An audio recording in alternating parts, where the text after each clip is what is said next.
Innal hamdalillah nahmaduhu wa nasta'inuhu wa nastaghfiruh wa na'udzu billahi min shururi anfusina wa min sayyiati a'malina. May yahdihillahu fala mudilla lahu wa may yudlil fala hadiya lahu. Asyhadu an la ilaha illallah wahdahu la syarika lahu wa asyhadu anna Muhammadan abduhu wa rasuluh sallallahu alaihi wa ala alihi wa sahbihi wa man ittaba'a hudahu ila yaumiddin, amma ba'd. Ikhwani fiddin rahimani wa rahmatullah. Alhamdulillah, puji dan syukur kita panjatkan kepada Allah Subhanahu wa taala atas segala nikmat yang telah Allah Subhanahu wa taala anugerahkan kepada kita, sehingga di kesempatan sore hari ini kembali Allah pertemukan kita dalam kajian membahas kitab At-Tadhib fi Adillati Matnil Ghayati wat Taqrib yang ditulis oleh Syekh Mustafa Bugha hafizahullahu taala. Pada pertemuan yang terakhir telah kita jelaskan perkara-perkara apa saja yang mewajibkan seseorang untuk mandi. Ya, telah kita sebutkan ada 3 sebab yang mewajibkan baik laki-laki maupun perempuan untuk mandi, dan ada 3 sebab yang khusus bagi perempuan. Ya. 3 sebab yang bagi laki-laki, yang umum bagi laki-laki dan perempuan telah kita sebutkan kemarin: iltiqa al-khitanain, bertemunya 2 khitan, kemudian inzalu mani, yakni keluarnya baik itu lewat ihtilam dan yang selain. Demikian juga kematian, ya, wajib untuk dimandikan, ya, mayit atau seorang yang sudah meninggal dunia, seorang muslim yang meninggal dunia wajib untuk dimandikan. Dan 3 perkara yang hanya menjadi sebab bagi kaum wanita, yaitu haid, nifas, dan haid. Nah, sekarang kita masuk ke dalam bab yang baru. Kata Al-Imam Abu Suja rahimahullahu taala, faslun wa faraidul ghusli thalathatu asya. Sekarang beliau akan berbicara tentang bagaimana teknis pelaksanaan mandi janabah. Ya. Kata beliau, ya, faraid, ya, faraid, yakni fardunya mandi itu ada 3 perkara.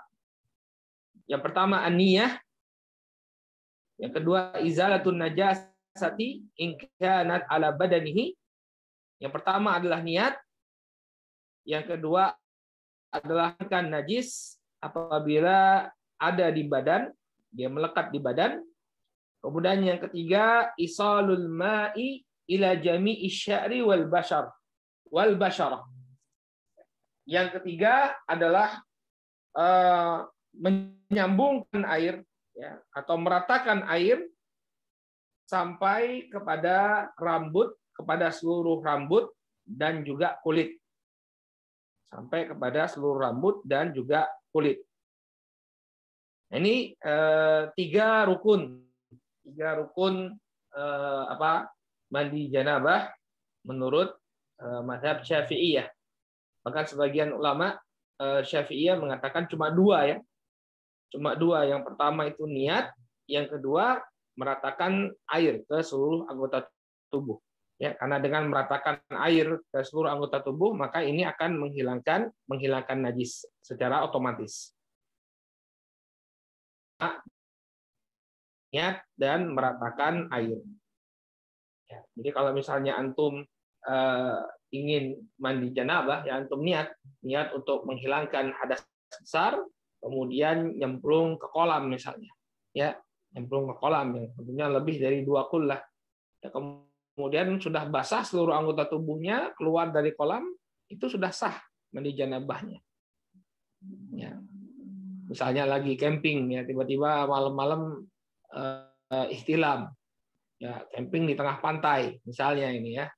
Ya sudah, sebelum sholat subuh pergi ke pantai, nyebur dengan niat mandi janabah. Keluar-keluar sudah sah itu, ya, sudah bisa untuk melaksanakan sholat subuh. Baik. Apakah perlu wudhu Ustaz untuk sholat? Enggak, ya. Kalau pendapatnya para ulama Syafi'iyah, nggak perlu lagi antum wudhu kalau sudah mandi janabah, karena mandi itu lebih besar daripada wudhu. Ya, mandi itu lebih besar daripada wudhu. Sehingga orang yang sudah mandi, walaupun dia tidak wudhu, itu sah sholatnya. Ya, karena mandi posisinya lebih besar daripada wudhu. Baik, jadi ini tata cara mandi janabah. Ini cukup niat yang pertama, ya, dan niatnya bisa untuk menghilangkan hadas besar, atau dia berniat ya agar dia bisa sholat. Ya, karena janabah artinya apa? Kemarin kita sebutkan namanya janabah disebut mandi janabah ya karena dia dijauhkan dari sholat, karena dia tidak bisa melaksanakan sholat. Baik, dia berniat untuk mengangkat hadas besar, kemudian meratakan air ke seluruh anggota tubuh. Ya, cukup baginya untuk melakukan dua hal ini sudah sah dia. Setelah itu boleh sholat tanpa berwudu. Baik, sekarang kita baca penjelasan dari Fadilatul Syekh Mustafa Al-Bugha hafizahullah taala. Yang pertama tentang an-niyah. Ya, niat dalilnya kata beliau li hadisi innamal a'malu binniyat. Ya, karena hadis innamal a'malu binniyat, hanya saja amalan-amalan itu tergantung dengan niatnya. Ya, maka penting bagi dia untuk meniatkan dengan mandinya itu mandi janabah untuk mengangkat hadas besar. Kenapa? Karena yang namanya mandi kan orang bisa dengan niat yang berbeda ya. Kita tiap hari mandi, ya nggak? Bangun tidur terus mandi, ya. Nah, ketika mandi, apakah setelah kita mandi di pagi hari itu niatnya adalah untuk mandi wajib? Jawabannya kan tidak. Oleh karena itu, innamal a'malu binniyat, ya, hanya saja amalan-amalan itu tergantung dengan niatnya. Makanya apa? Wajib bagi dia untuk meniatkan mengangkat hadas besar, ya. Jadi ini yang pertama, niatnya. Ya. Tentang mengucapkan, nah sudah kita bahas ya, tentang mengucapkan apakah boleh bagi dia untuk mengucapkannya. Ya, maka boleh-boleh saja apabila dia ingin mengucapkan niatnya, aku berniat mandi untuk mengangkat hadas besar. Baik. Kemudian izalatu an-najasati in kanat ala badani. Kemudian yang kedua adalah menghilangkan najis apabila najis itu ada di badannya. Ya, kata beliau di sini wadalla ala dzalika fi'luhu sallallahu alaihi wasallam wa qawluh. Ini ditunjukkan oleh perbuatannya Rasul sallallahu alaihi wasallam dan juga ucapan beliau. An Maimunah radhiyallahu anha fi ghuslihi sallallahu alaihi wasallam. Diriwayatkan dari Maimunah, istri Nabi sallallahu alaihi wasallam. Maimunah berbicara tentang mandinya Rasul sallallahu alaihi wa ala alihi wasallam. Wa ghassala farjahu wa ma asabahu minal adza. Ketika Nabi sallallahu alaihi wasallam mandi, beliau mencuci kemaluan beliau dan gangguan atau kotoran yang menimpa beliau. Ya, al-adza ay najasatin wa qadrin. Ya, ini najis dan kotoran. Ya, najis dan kotoran. Jadi Nabi SAW mencuci farjinya dan menghilangkan kotoran. Ya, ini dalil yang menunjukkan bahwa kotoran itu dihilangkan. Namun di sini kata beliau, ya beliau menukilkan pendapat dari Al-Imam An-Nawawi rahimahullahu taala wa sahaha An-Nawawi rahimahullahu taala fi kutubihi annahu yakfi fi izalatiha ghuslatu raf'il hadathi. Ya, wa huwal mu'tamad. Ini pendapat yang mu'tamad dari mazhab Syafi'i, pendapat yang dipegang dalam mazhab Syafi'i, ya. Kata beliau cukup, ya kata Imam An-Nawawi rahimahullahu taala di dalam berbagai kitab beliau bahwa annahu yakfi fi izalatiha ghuslatu raf'il hadath, bahwa cukup untuk menghilangkan najis tersebut yaitu dengan mandi untuk mengangkat hadas.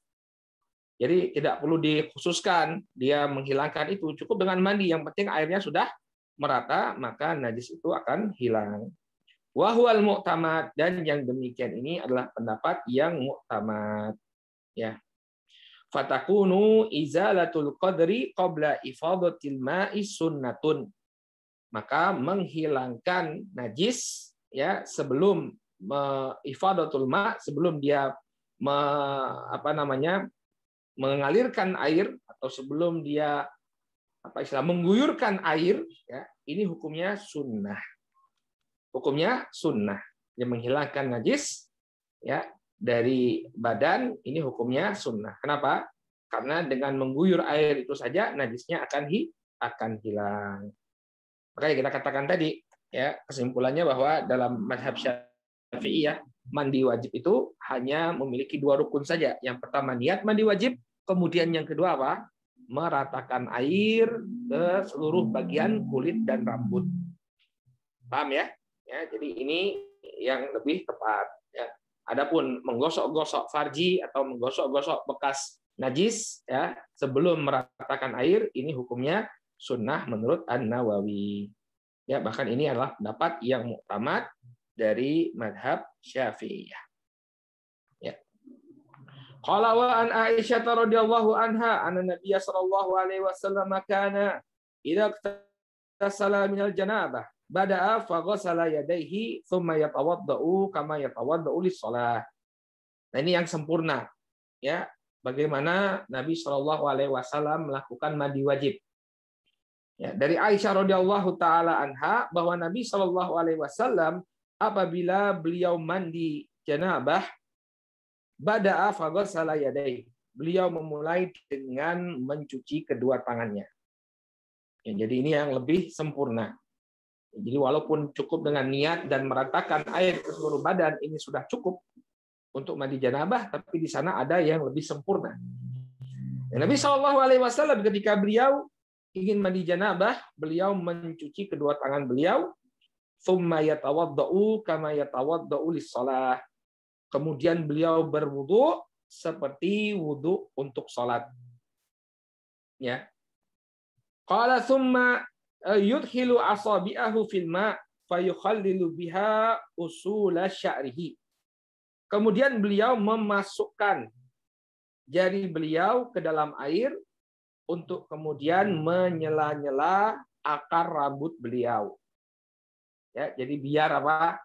Biar kulit, ya, biar kulit kepala yang ada di bawah rambut itu terkena air. Jadi beliau menyela-nyela rambut beliau sehingga kulit kepala ini menjadi basah. Nah, ini penting, ya. Ini penting bagi orang yang terutama yang rambutnya lebat. Ya, terutama yang rambutnya lebat. Kalau yang botak ya insya Allah kalau diguyur itu langsung basah, ya. Tapi yang rambutnya lebat tuh, gondrong. Ya, antum jangan sampai kemudian kulit di bawah rambut antum yang tebal itu tidak terkena air. Jadi di sela-sela. Qala summa yasubu ala ra'sihi thalatha ghurafin biyadihi. Kemudian beliau pun mengguyurkan ke atas kepala beliau dengan 3 cidukan tangan beliau.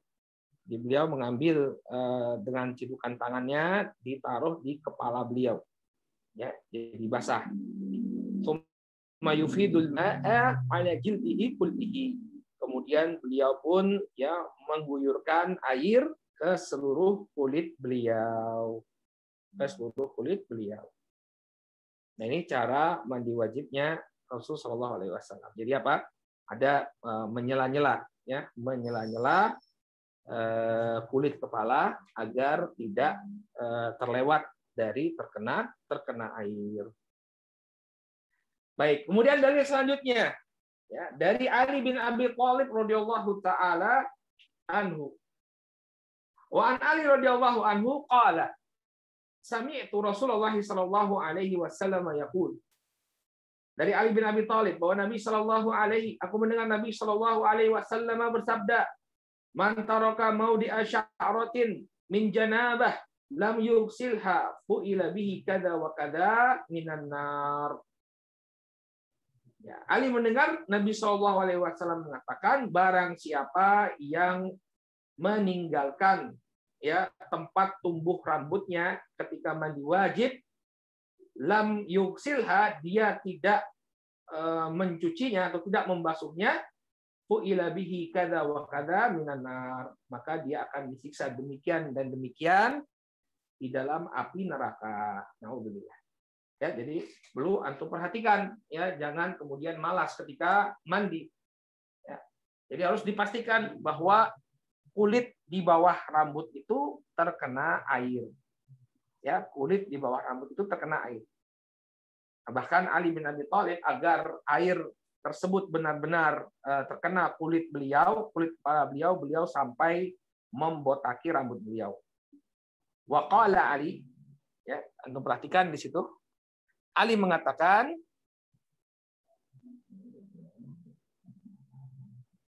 ada nggak di teks? Oh, ada ini ya. Di teks qala Ali faman sama. Nah, famin sama. Qala Ali famin sama, ya, ada itu sya'ri. Oleh karena itulah aku mencukur rambutku salasan, ya, 3 kali. Wa kana yajuzzu sya'rahu radhiyallahu anhu ay yuhliquhu. Kemudian kata beliau, aku dengan karena inilah aku mencukur rambutku 3 kali.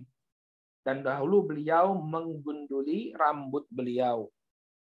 Ya, jadi beliau sampai menggunduli rambut beliau. Kenapa? Karena ada ancaman dari Nabi Shallallahu Alaihi Wasallam kalau orang mandi wajib tapi kemudian tidak serius mandinya, sehingga ada bagian kulit kepala yang tidak terbasahi, diancam dia akan mendapatkan adab Allah Subhanahu Wa Taala di dalam api neraka. Baik ya, jadi harus diperhatikan kalau antum mandi wajib, ya, bagian bawah rambut itu harus benar-benar basah. Ya, makanya ada istilah keramas ya. Keramas itu kan mandi pasti pakai sampo. Kalau pakai sampo kan pasti basah itu ya. Kalau cuma mandi gebiar-gebiur, rambutnya tebal, kadang-kadang nggak sampai ke bawah. Tapi kalau sampoan, otomatis itu basah. Ya, baik. Jadi ini ketentuan mandi wajib. Ya, niat kemudian meratakan secara keseluruhan ya ke seluruh rambut dan kulit. Semua rambut dan kulitnya harus terkena air. Kemudian pertanyaan, bagaimana dengan wanita yang rambutnya dikepang? Ya. Kalau sekarang Allah Ta'ala a'lam, ya, mungkin jarang kita lihat wanita rambutnya dikepang. Saya nggak tahu itu kalau yang di dalam jilbab seperti apa. Tapi orang-orang zaman dahulu, ya, bahkan di masa Nabi Shallallahu Alaihi Wasallam, wanita itu dikenal memiliki rambut-rambut yang panjang. Kemudian rambutnya itu dikepang. Antum tahu nggak dikepang? Diikat, ya, dibikin anyaman, ya, sehingga terlihat cantik gitu ya. Nah, ini bagaimana wanita yang rambutnya dikepang? Apakah wajib bagi dia untuk melepas kepangan rambutnya? Maka jawabannya disebut dalam Kifayatul Akhyar bahwa kalau air tersebut, ya, terhalangi dari mencapai keseluruhan rambut, maka rambutnya itu harus dilepas, kepangannya itu harus dilepas. Ya, kepangannya harus dilepas. Nah, perhatikan ini, ada akhwat nggak ikut sini ya. Jadi kalau intinya itu kan air harus mengenai semua bagian kulit dan rambut. Maka ketika rambut itu dikepang, lalu tidak sampai air itu ke seluruh bagian rambut, maka kepangannya harus dilepas.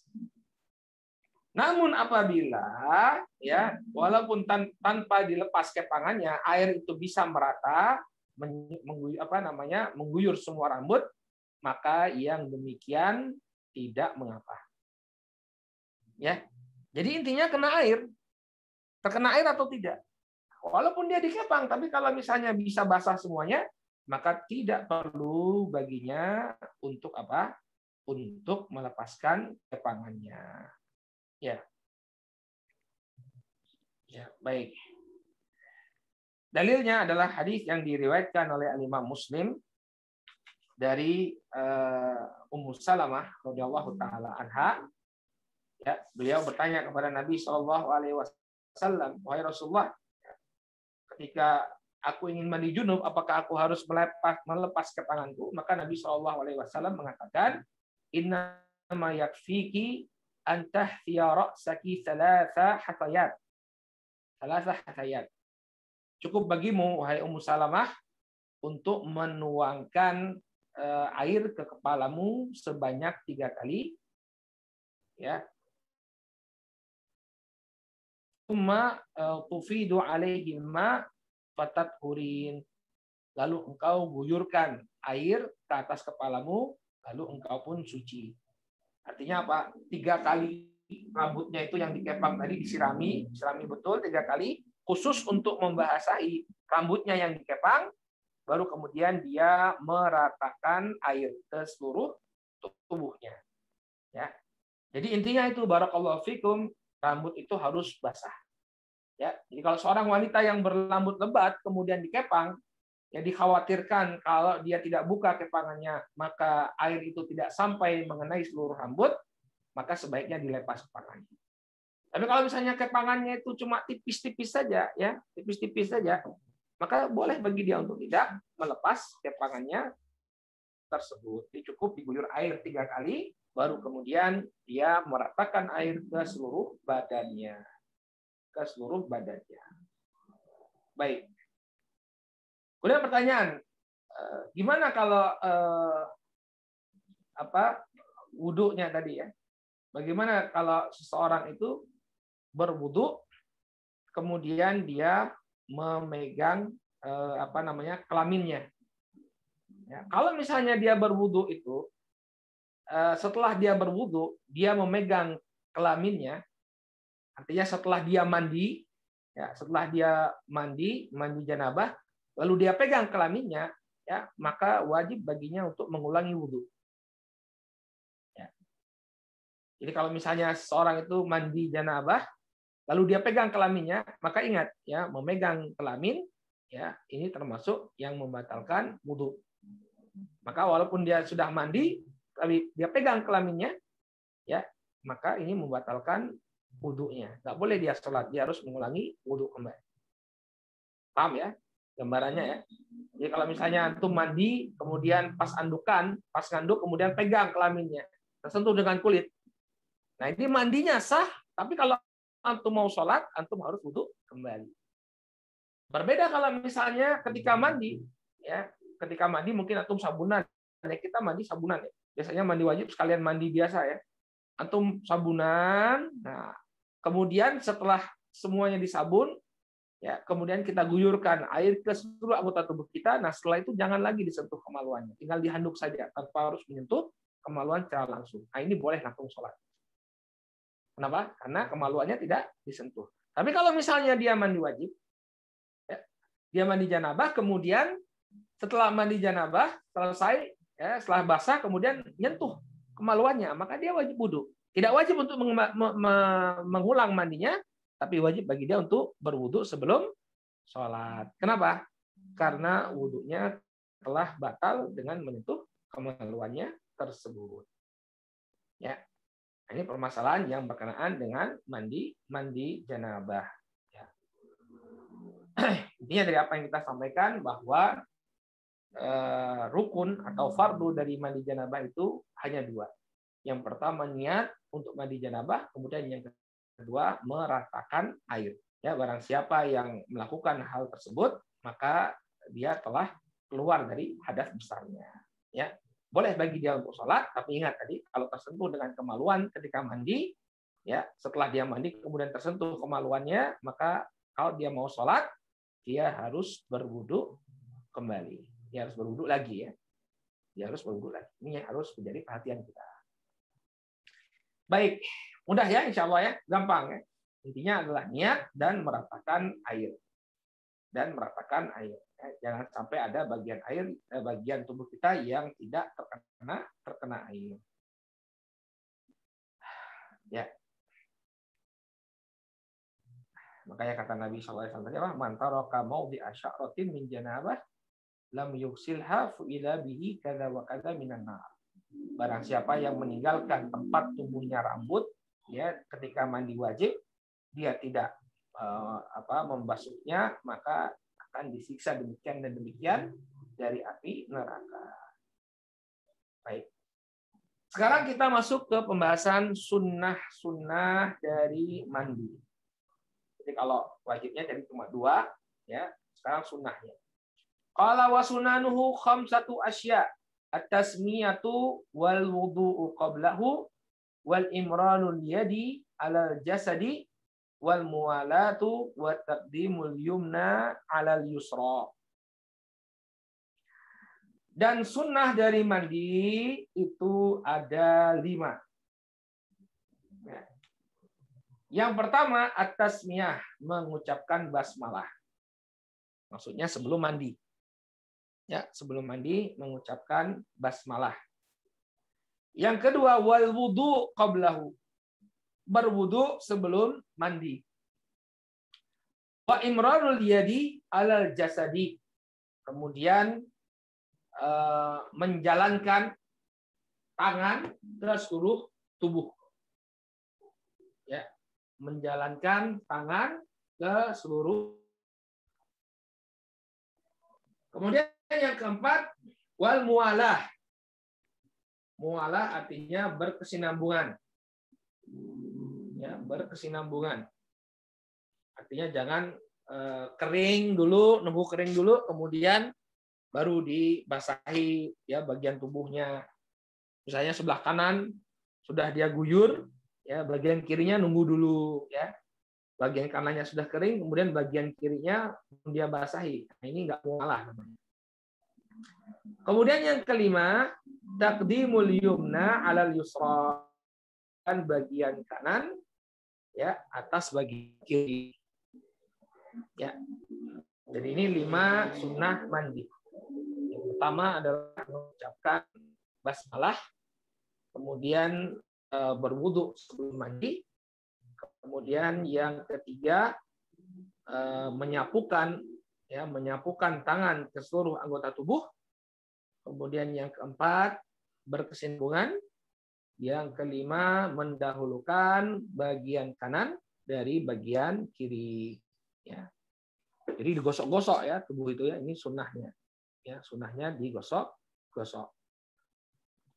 Baik, sekarang kita baca dari pertama adalah tasmiyah. Ya, tasmiyah. Jadi disunahkan ketika mandi mengucapkan basmalah.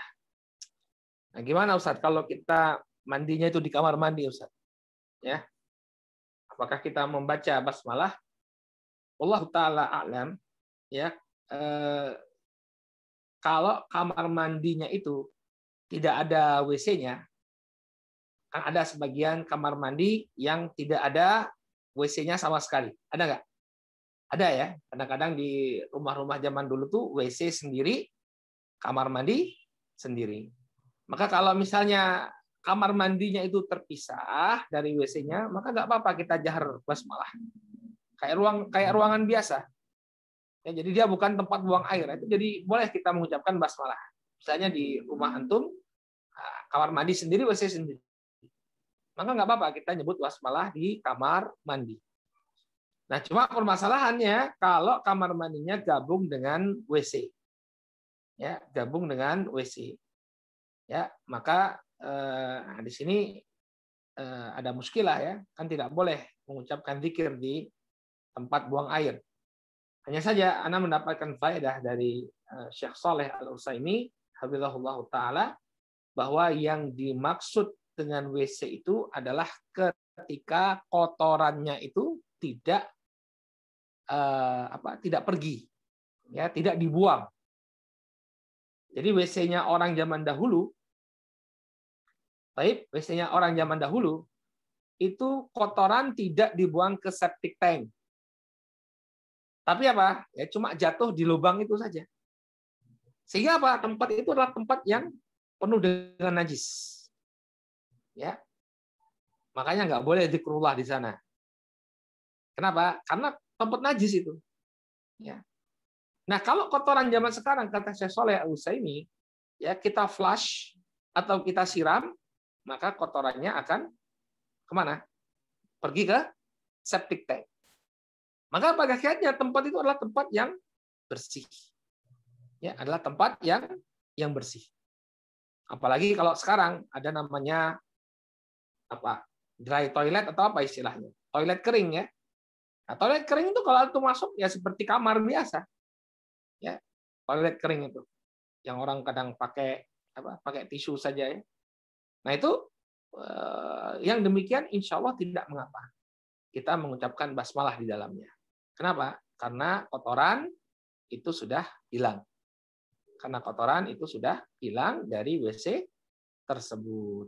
Jadi dia tidak dianggap sebagai hamam seperti orang zaman dulu. Ya, atau mereka bilang bukan hamam, kalau hamam itu tempat mandi. Ya. Ya, al-muhim kotorannya itu sudah tidak ada. Maka tidak mengapa bagi kita untuk mengucapkan basmalah. Ya, di kamar mandi seperti itu ketika wudu atau ketika mandi mengucapkan basmalah. Kalau WC-nya itu memang kotorannya dibuang, ya, di flush atau disiram sehingga mengalir ke septic tank. Nggak ada yang tersisa di dalam WC. Baik. Nah, jadi ini sunnah yang pertama, ini mengucapkan basmalah. Kata Syekh Mustafa Bugha, kiasan alal wudu, dikiaskan dengan wudu. Kama ja'a fil hadits wa kama ja'a fil hadits kullu amrin dzibalin la yubda fihi bi bismillahirrahmanirrahim fa huwa aqta. Disebutkan dalam sebuah hadis, segala perkara yang penting dzibalin lahu sya'an yahtamu bihi syar'an, yani segala yang penting menurut syariat yang tidak dimulai dengan bismillahirrahmanirrahim, maka amalan tersebut akan terputus. Ya, yang namanya mandi wajib itu suatu perkara yang penting, merupakan syarat bagi orang untuk melaksanakan sholat apabila ya dia terkena hadas besar. Maka inilah suatu perkara yang penting, maka disunahkan baginya untuk memulainya dengan basmalah. Ya.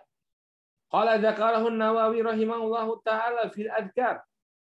Hadis ini disebutkan oleh Al-Imam An-Nawawi rahimahullahu taala dalam kitab beliau Al-Adhkar. Ya, ini awal kitab hamdulillahi taala. Di awal kitab ya tentang pujian kepada Allah Subhanahu wa taala.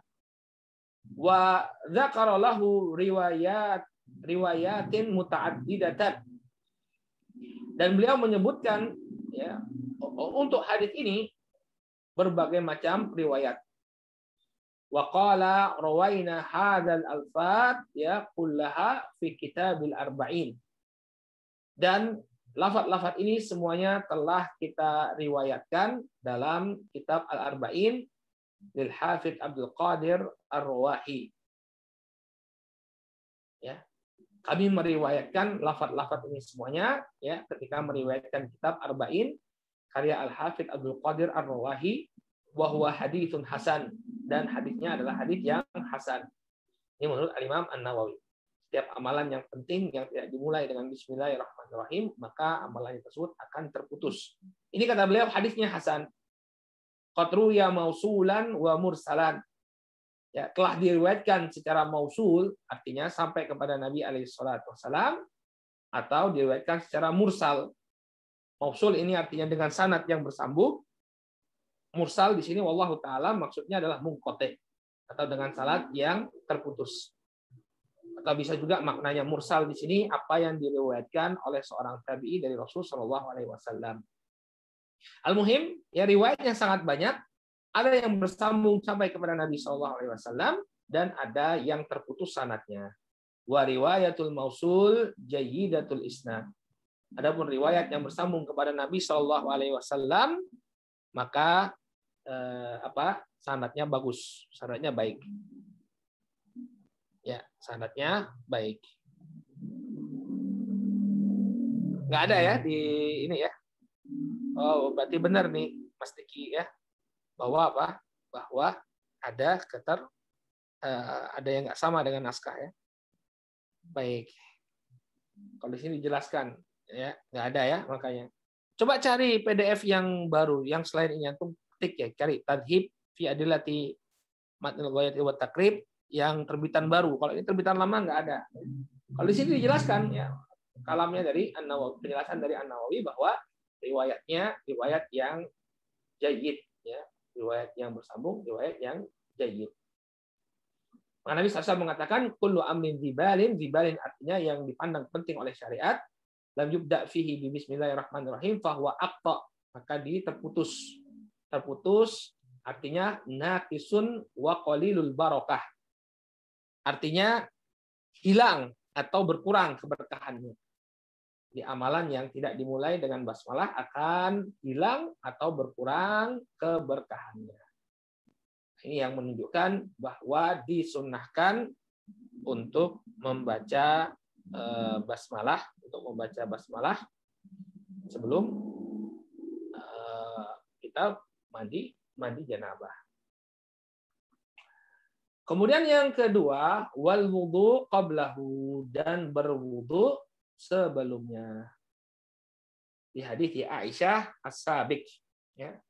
Sebagaimana penjelasan sebagaimana catatan kaki sebelum ini, ya. Hadis Aisyah di mana Nabi Shallallahu alaihi wasallam yang beliau mencuci tangannya tsumma yatawaddau kama yatawaddau lis-shalah. Nah, Nabi Shallallahu alaihi wasallam berwudu sebagaimana beliau berwudu untuk sholat. Ya, jadi ini idealnya, ya. Idealnya berwudu terlebih dahulu sebelum mandi. Kemudian yang ketiga, wa imrarul yadi 'alal jasadi. Ya, menyapukan atau menjalankan tangan ke seluruh badan. Ya. Jadi ini juga disunahkan untuk menyapukan tangan kita ke seluruh badan. Ya. Kata beliau di sini khurujan min khilaf. Ya, khurujan min khilaf. Khilafi man aujabahu wa humul malikiyah. Ya. Kata beliau agar keluar dari khilaf karena ada sebagian ulama yakni dari kalangan Malikiyah yang mewajibkannya. Jadi menurut para ulama Malikiyah tidak cukup hanya mengguyurkan air, tapi tangannya itu harus diusapkan ke seluruh anggota badan. Maka untuk keluar dari khilaf ya sudah kita laksanakan, ya, dengan apa? Menjalankan tangan ke seluruh badan, menyapu seluruh badan dengan tangan kita. Namun ingat ya, ini sunnah saja menurut Syafi'iyah, tidak wajib. Kita lihat di sini ya, sampai sebagian ulama Syafi'iyah mengatakan ini sunnah. Tujuannya untuk apa? Biar keluar dari khilaf, ya. Jadi kalau bisa keluar dari khilaf itu bagus. Kemudian yang keempat, al-muwalah, ya, al-muwalah berkesinambungan, ya. Kama marra fil wudu, ya, sebagaimana yang telah kita sebutkan ketika wudu, sama dengan wudu, ya. Ya harus berkesinambungan, wali wujubiha indal malikiyah, ya. Dan karena hal yang demikian diwajibkan pula dalam mazhab Malikiyah, masya Allah, ya. Jadi dia jangan dia biarkan tubuhnya itu kering, ya, sebagian tubuhnya kering baru dia lanjutkan. Enggak. Jadi semuanya mumpung yang ini masih basah, lanjutkan dengan anggota tubuh yang lainnya, ya. Ketika dia meratakan air itu jangan sampai menunggu ada bagian tubuh yang kering dulu baru kemudian dia setelah yang ini kering baru bagian yang selanjutnya dia basahi. Nah, ini keliru. Yang menurut mazhab Malikiyah yang demikian, ya, tidak sah sholat mandi wajibnya, ya, mandi janabahnya tidak sah. Kenapa? Ya, karena mereka mempersyaratkan al-muwalah, jadi harus berkesinambungan. Maksud muwalah sini wattatabu'una, yakni an la yakuna fasilun baina ghusli juz'in minal badani wa ghusli juz'in akhar. Ya, maksudnya di sini berkesinambungan di sini artinya tidak ada pemisah antara mencuci satu bagian tubuh dan mencuci bagian tubuh lainnya. Ya. Yang mana yang ditunjukkan ini ya, Iki? Mana? Bawahnya lagi apa? Coba segitu aja ya. Bagian bawahnya apa? Catatan kaki. Coba naik lagi.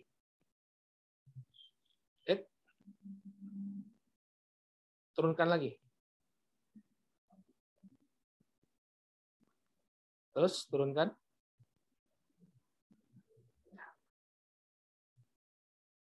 Oh, nggak ada ya, masya Allah. Berarti carilah deh.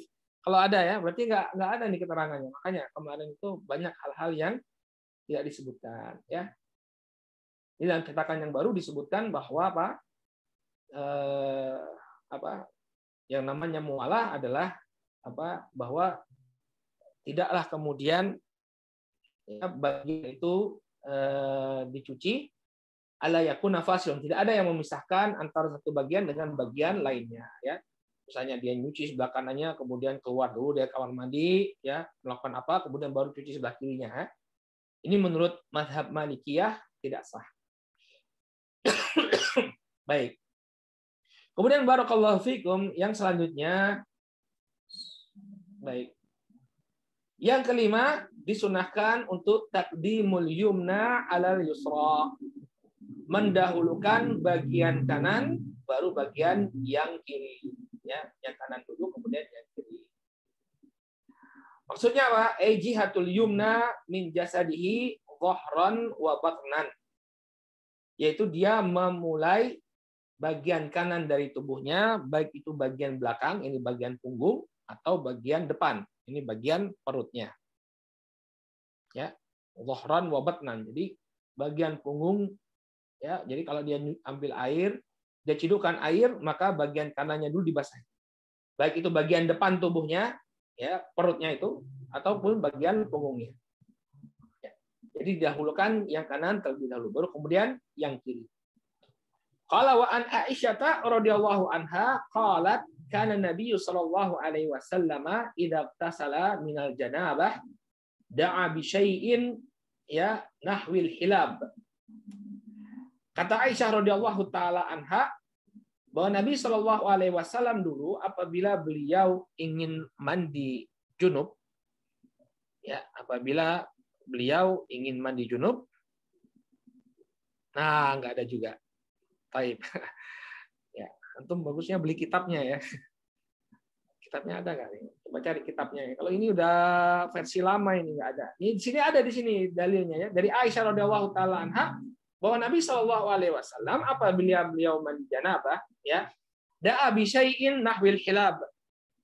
Ya, beliau meminta untuk didatangkan bejana seukuran ember untuk memerah susu. Al-hilab disebutkan oleh Syekh Mustafa Bugha, wi'aun yamli'una qadra halabin naqah. Al-hilab yaitu sebuah bejana yang kalau penuh, ya, yang seukuran payudara onta. Jadi dia bisa ketika susu onta itu ketika penuhnya itu diperah, ya, sampai susunya itu habis, nah itu dia memenuhi hilab, satu hilab, ya. Jadi bejana seukuran ember untuk memerah susu. Jadi Nabi Shallallahu Alaihi Wasallam meminta seember air, gitu saja ya, seember air. Fa'akhadha bikaffihi, maka kemudian beliau mengambil dengan cakupan tangannya, ya, dengan telapak tangannya. Fabada'a bisyikki ra'sihil aiman, lalu beliau menciduk air dan kemudian memulai dari bagian kepalanya yang sebelah kanan. Tsummal aisar, kemudian kepalanya bagian kiri. Ya, faqala bihima ala ra'sihi, maka kemudian beliau melakukannya ke seluruh kepalanya. Ya, faqala bihima ala ra'si, artinya dengan itu, ya, beliau dengan dua cidukan tadi, cidukan kanan dan cidukan kiri, maka menyeluruh perbuatan beliau menyeluruh pada seluruh kepala. Ya. Yani qallaba bi kayfihi al-ma' ala ra'sihi. Ya. Ubirat bil qauli kinayatun 'anil fi'il. Al-qaul di sini maknanya adalah fi'il, berbuat, ya. Dan beliau melakukannya ke seluruh kepalanya. Jadi apa? Kanannya dengan cakupan tangannya beliau guyur bagian kanan kepala.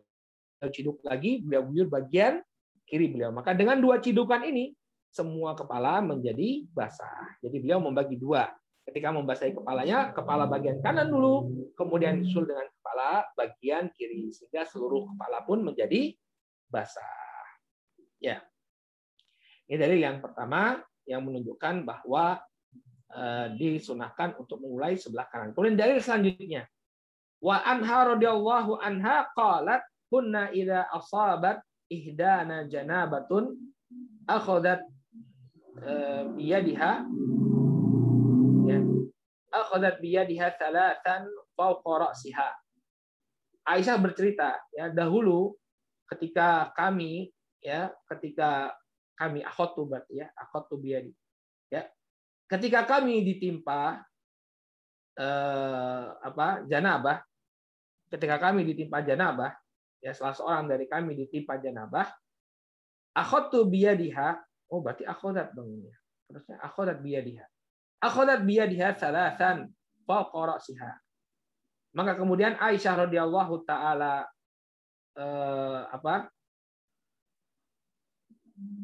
mengambil 3 cidukan, ya, fawqa ra'siha, yang beliau cidukkan atau beliau guyurkan ke kepala beliau. Jadi untuk membasahi kepalanya, Aisyah radhiyallahu anha mengambil 3 cidukan. 1 kali, 2 kali, 3 kali sampai kepalanya basah. Tsumma biyadiha ala shiqqihal aiman. Kemudian beliau ciduk lagi air dengan tangannya ke bagian tubuhnya sebelah kanan. Wa biyadihal ukhra ala shiqqihal aisar. Kemudian dengan tangannya yang kiri, ya, untuk meratakan air ke tsumma biyadiha ala shiqqihal aiman. Kemudian dengan tangannya itu beliau guyurkan ke tubuhnya bagian kanan, kemudian dengan tangannya yang lain beliau guyurkan ke bagian tubuhnya yang kiri. Ya, jadi beliau mengguyurkan air dengan tangannya itu ke bagian kanannya dulu, baru kemudian ke bagian kirinya. Ya, baik. Jadi ini dalil yang menunjukkan bahwa disunahkan untuk mengguyur bagian kanan terlebih dahulu. Qala wa kadzalika, ya, umumu hadithi Aisyah radhiyallahu taala anha qalat kana Nabi sallallahu alaihi wasallam yu'jibhu tayammun fi tana'ulihi wa tarajjulihi wa tuhurihi wa fi sya'nihi kullih. Demikian juga ditunjukkan, ya, dalam sebuah hadis yang sifatnya umum dari Aisyah radhiyallahu taala anha bahwa Nabi sallallahu alaihi wasallam, ya, yu'jibuhu artinya beliau senang, ya, at-tayammun yakni istimalul yamin fi tanawulil asya wa kadzalika wal bada'u bil yamini fi thaharah. At-tayammun artinya menggunakan tangan kanan untuk mengambil sesuatu atau memulai thaharah beliau dengan dari sisi yang kanan. Ya, dari bagian kanan. Jadi tayammun maknanya ada 2 kata beliau, ya, imma maknanya adalah menggunakan tangan kanan untuk mengambil sesuatu atau memulai dengan sebelah kanan. Memulai dari sebelah kanan. Ya. Tana'ul artinya apa? Lubsuhu an-ni'al. Ini memakai sendal. Tarajjul artinya tasrihu sya'rihi, ya, waduhnihi atau wadahnihi. Duhun, waduhnihi. Masdarnya apa nih? Dahan. Ya. Tarajjul artinya menyisir rambut atau meminyakinya. Jadi tarajjul artinya menyisiri rambut atau meminyakinya. Tuhurihi, yakni tatahhurihi, ya, tatahhuruhu minal ahdats wa ghairuha. Ya. Tatahhuruhu minal ahdati wa ghairiha. Wa yashmulul wudu wal ghusl. Tatahhur di sini yakni membersihkan hadas dan yang semisalnya, dan mencakup padanya wudu dan juga mandi. Sya'nihi kullih, yakni kulli a'malihi at-thayyibah. Ya. Sya'nihi kullihi artinya semua amalan beliau yang baik. Ya, ini penjelasan terhadap hadis Aisyah tadi. Jadi Nabi SAW itu suka untuk tayammun. Ini menggunakan sebelah kanan atau memulai dengan sebelah kanan ketika beliau menggunakan sandal. Jadi kalau pakai sandal, yang kanan dulu, kemudian tarajjulihi. Demikian juga ketika meminyaki dan menyisir rambut beliau. Jadi sebelah kanannya yang terlebih dahulu diminyaki dan disisir. Wa tuhurihi, dan ketika beliau bersuci, termasuk ketika beliau mandi janabah. Jadi dimulai dari sebelah kanan. wa fi sya'nihi kullihi, dan dalam setiap urusan beliau. Ya, sehingga disukai untuk memulai sebelah kanan. Baik. Nah, dari apa yang kita bahas tergambar bagi kita bagaimana tata cara mandi janabah. Ya, intinya yang pertama bahwa mandi janabah yang merupakan rukun dari mandi janabah hanya dua. Pertama niat, yang kedua meratakan air ya dari ke seluruh bagian tubuh dan rambut. Ya, seluruh bagian kulit dan rambut semuanya harus terkena. Baik. Nah, kemudian apa sunnahnya? Ya, ditambahkan sunnahnya pertama adalah mengucapkan basmalah, kemudian berwudu sebelumnya, kemudian mengalirkan atau menggosokkan tangan ke seluruh anggota tubuh, kemudian berkesinambungan dan mendahulukan bagian kanan dari bagian kiri. Jadi gimana cara mandinya? Ya, ini pertama dia niat ya. Ketika dia akan mandi, sesaat sebelum dia mandi dia berniat untuk mengangkat hadas besar, kemudian dia berwudu. Ya, dia berwudu, kemudian dia gosok ya dengan air tersebut, dia gosok tubuhnya mulai dari bagian kanan, kemudian dia gosok tubuhnya bagian kiri, kemudian dia guyurkan ya air ya mulai dari bagian kanannya, kemudian dia guyurkan air ke bagian kirinya sampai tidak tersisa lagi bagian kulit dan rambutnya melainkan telah terkena air. Baik, jadi begitu tata cara mandi janabah. Wallahu taala a'lam bishawab ya. Kemudian ada lagi tambahannya disebutkan ada sunnah tambahan juga ya, bahwa disunahkan untuk mengakhirkan mencuci kaki. Ya. Jadi setelah selesai kita mandi janabah, artinya semua tubuh itu sudah dibasahi, maka kemudian kaki itu kita cuci kembali atau kita cuci. Ya. Dasarnya adalah hadis Maimunah radhiyallahu taala anha bahwa Nabi SAW kata Maimunah, anna Rasul SAW kana yuakhiru ghusla qadamai. Ya. Bahwa dahulu Nabi SAW mengakhirkan mencuci kaki beliau. Ya, jadi penutup mandi wajib kita adalah mencuci kaki, Ya, baik. Mungkin ini yang yang bisa kita sampaikan yang berkenaan dengan wajibnya mandi janabah, kewajiban atau rukun dari mandi janabah dan juga sunnah-sunnahnya. Insya Allah pada pertemuan yang akan datang kita akan masuk dalam pembahasan mandi-mandi yang disunahkan. Ya, kapan seseorang itu disunahkan untuk mandi. Ini akan jadi pembahasan kita di pertemuan yang akan datang biidznillah taala. Cuma kapan waktunya ya mungkin nanti akan diumumkan oleh pengurus ya, karena pekan depan ini sudah memasuki bulan Ramadan, mungkin kita cari waktu yang lain untuk melaksanakan atau melanjutkan kajian kita. Tunggu saja pengumuman dari pengurus. Subhanakallahumma bihamdika asyhadu an la ilaha illa anta astaghfiruka wa atubu ilaik. Assalamualaikum warahmatullahi wabarakatuh.